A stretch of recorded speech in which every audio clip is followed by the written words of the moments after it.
नाचेंगे DJ बजा कर, मुर्गा लिट्टी खाकर, पैक पैक लड़ाएंगे साथी संगी को बुलाकर।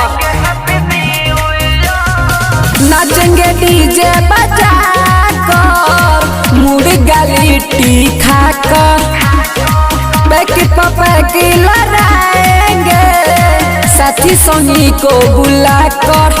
न करेंगे कुछ का फिकर, बोलेंगे हैप्पी न्यू ईयर, बोलेंगे हैप्पी न्यू ईयर।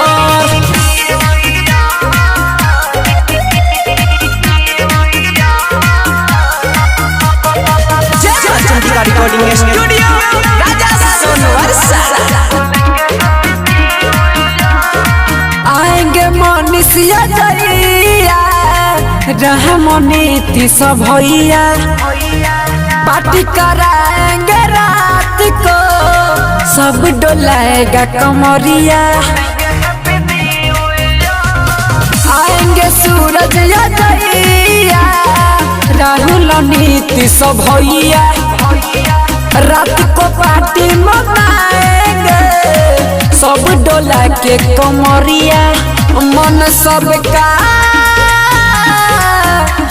सबका रहेगा हरियर, बोलेंगे हैप्पी न्यू ईयर, चलेगा रम बिस्की बियर।